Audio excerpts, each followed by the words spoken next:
Welcome to LNG, Local, National, and Global. I am Jamai Hakwani. Today, my guest is Jill Martinez. She's a Metro Court candidate, Division 8, correct? Correct. Did I say that right? Okay. I know there's many divisions there. How is the division, before we get to anything, let's start with the division first. How did the division get, is it where you're living, or how does that work? No, actually, Metro Court and the race that we are all in is a county-wide position. And the division is only a numerical assignment. There are 16 judges, thus there are 16 divisions.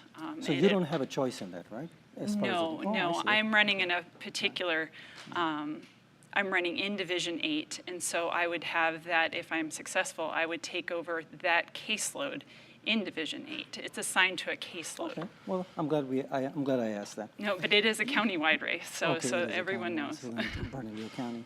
Okay, well, so let's go back in time a little bit. Okay. Okay, I knew you knew I was going to do that. So we'll start from California. I know you grew up in California. You mentioned that, and we were talking earlier.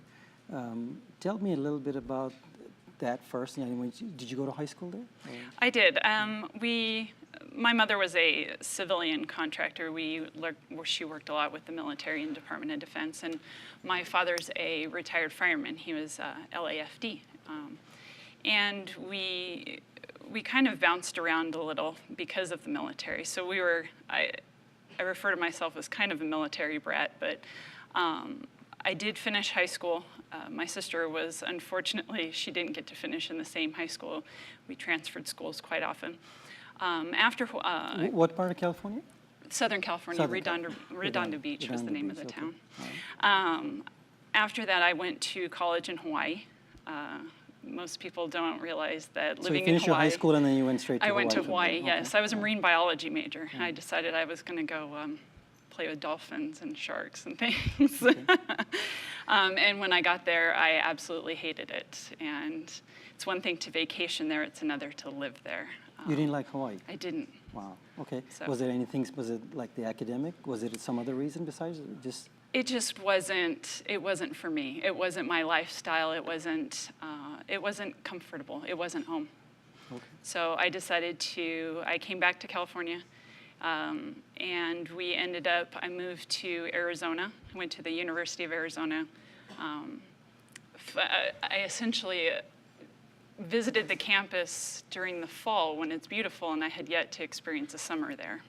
So a summer in Tucson was quite interesting. Tucson is a nice town. It looks very similar to Albuquerque. It's very beautiful, and I enjoyed my time there. But it does get much hotter. So I can see why you moved to Albuquerque, because it's very similar, Tucson and Albuquerque. Yes. They almost look geographically the same. Yes. Okay, so from Tucson, you moved to another state, right? I actually got married apparently I didn't have enough experience bouncing around the country with my parents, that I married a gentleman in the Air Force when I was very young. And he was Special Forces, and we ended up moving all around the country. And we got stationed in Florida, Alabama. I ended up finishing up my undergrad because we bounced around so much. I went to probably 5 different undergrads, but finally finished. I got my bachelor's in Alabama, and I double majored in criminal justice and business. And I ended up going to Idaho for law school. That was in Alabama, right? No, your criminal justice was in Idaho, correct? No, it was in Alabama. Okay. Florida and Alabama is where I finished up. Yeah, I was going over that earlier. I was trying. Well, I'll let you tell the story. It's complicated. Since it's your biography. And then eventually I moved up to Idaho to go to law school. And then after we finished in Idaho, we were stationed here, and his job, he left again, and I decided to stay, and we parted ways because I like Albuquerque. I decided to set up roots here. And so I bought a house, and I took the bar and got a job at the district attorney's office, and here I am. You took the bar here, correct? I did, because yeah. You didn't take it there. No, I didn't take it in any other states. I decided that here was going to be home. How does that work if you had taken a bar up there? I think I had Jason, Judge Greenlee, when he came here.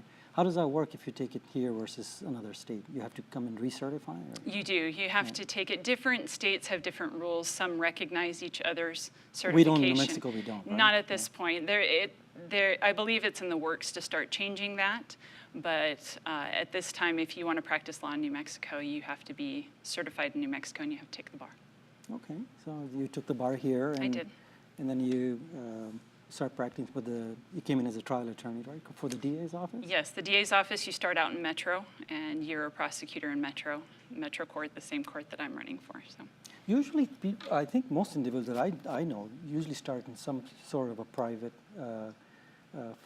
firm before they get into the DA's office. So you're pretty lucky there. You plugged right in there, right? I fit in. It was a good fit. Yeah, I had done defense work when I was at clinic. A lot of law schools have clinical programs, including UNM. And I was a public defender, for lack of a better word, in Idaho. And so I had thought that I had wanted to continue that in the public defender's office. But when I got a call at the DA's office, I decided to take it.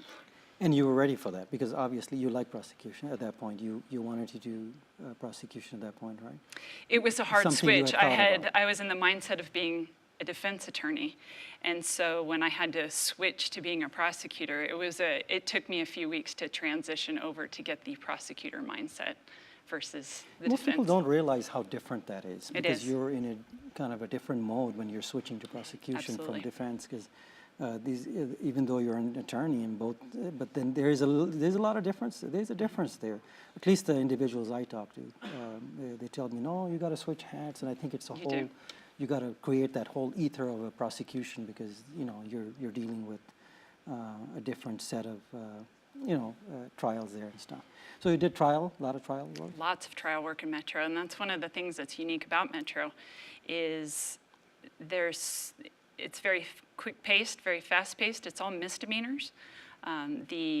What they call the rule or the statute of limitations is real short, so it's very quick. You hear cases very quickly, you resolve them very quickly, and it's a very good place to start. It teaches you how to be a trial lawyer. So I got to take a break in a little bit. When we come back, we'll get more into how the system works with the DA's office and stuff. That way the future law students that are watching, they can see, okay, well, I think that's what the process is. So, before we go for a little bit of break, we'll come back and we'll talk a little more on the process. Sounds good. Okay. So we'll take a short break. We'll be back in a couple of minutes.